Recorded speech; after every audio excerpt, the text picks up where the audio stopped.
today alongside such beautiful speakers and activists and artists. I often worry that I'm not seen as trans enough. Not that that's a thing, but as I will go into, I am not that far into my transition. A story that echoes the experiences of many other rural trans and non-binary youth. My story as a queer person starts 8 years ago when I came out as gay for the first time. I was a Hallmark lesbian teenager in 2016. I wore flannels, I had an atrocious pixie cut. I played a lot of The Sims. I felt that. But even after I came out as a lesbian, I knew there was something else up with me. I felt a deep resonance with the friends I made online who described themselves as disconnected from their bodies and names and clothes, but I never quite knew what it was. I spent the next 6 years in a dissociated haze. I started to cut my own hair. I self-harmed and developed an eating disorder. I let others control my identity. My hair is getting into my face. I let others control my identity because I knew there was something wrong with me, but I didn't have the vocabulary to place it. I was diagnosed with a host of mental illnesses, but because it was a small town, I said nothing about my gender identity out of fear. I knew what they did to people like me because I watched it happen to my friends and my family, and I stayed quiet. I spent my free time in high school advocating for my peers, and I watched the only other gender diverse person in my high school graduate 3 years ahead of me. And I felt so alone. I wanted to scream every time somebody said my dead name, even if I hadn't picked out a new one yet. I was in and out of therapy and counseling, but none of them knew what was wrong with me, past the symptoms of depression and anxiety that are so commonly seen among your rural students. None of the therapists, social workers, doctors, or nurses I worked with knew I was experiencing gender dysphoria because none of them were trained on it. Anytime I brought up my queerness, they would refer me to Rainbow Resource or to Clinic or to any of the resources in Winnipeg. But I was under my transphobic parents' roof and without a car, unable to access anything outside of my hometown. I was isolated and I was stuck. I began discovering my vocabulary I needed at 15 and began identifying as non-binary at 17. I finally knew who I was and what my name was. Some of those around me welcomed my identity with open arms, while others were visibly uncomfortable with it. Still, all I could do was politely ask those around me to use a different name and my they/them pronouns.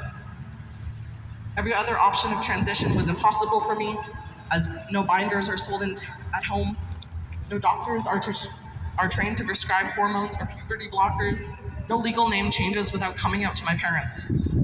I cringed as my legal name was read out and I crossed the graduation stage, out to half the people in the room, scared shitless of the other half. My story reflects that of thousands of other trans kids across Manitoba.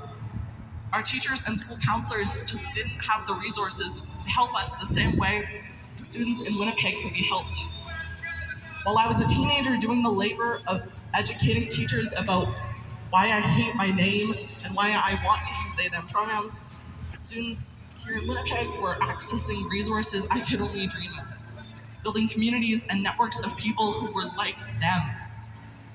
I saw Instagram posts advertising summer camps and after-school activities and support groups, and I wanted nothing more than a community.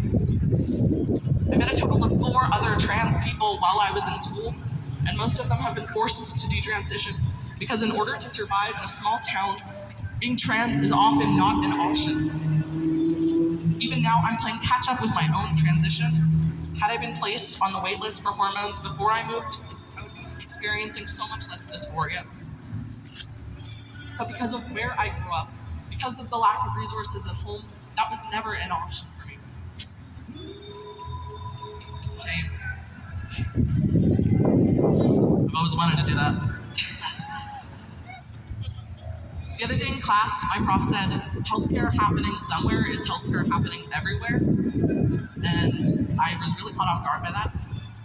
People who grew up in the city often forget that things like an open emergency room or an accessible clinic are a luxury for people in rural communities and on reservations. Never mind the gender-affirming hormones and surgeries. Trans and Two-Spirit people exist across our province, not just in Winnipeg, and by forgetting them, they are falling through the cracks of our system. To those of you who have only ever lived in Winnipeg, particularly our decision makers in government, I implore you to think long and hard about how your decisions affect the entire province instead of just Winnipeg.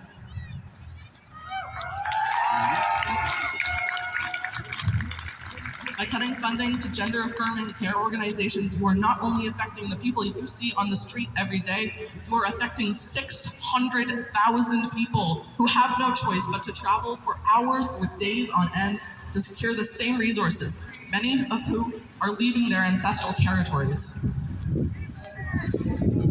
To my gender-diverse friends who've grown up in our little towns, be it Parkview, or Seguin, or Riverton, or St. Valley, I am so proud of you. It takes strength to come out wherever you are, but especially with conservative leaders like Wayne Owasco in power for 13 straight years, it can be downright terrifying.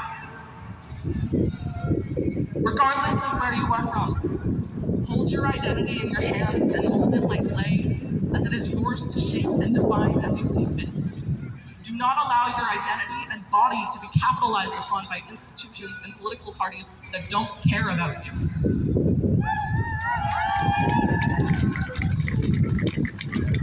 Your transness is beautiful, and you are worth so much more than you think. As the Korean Métis poet noted, just be you, as imperfect as others see you. Carry it with pride, dance, sing. If creation had wanted perfection, it would have made a softer sound. Thank you, happy Pride, and free Palestine.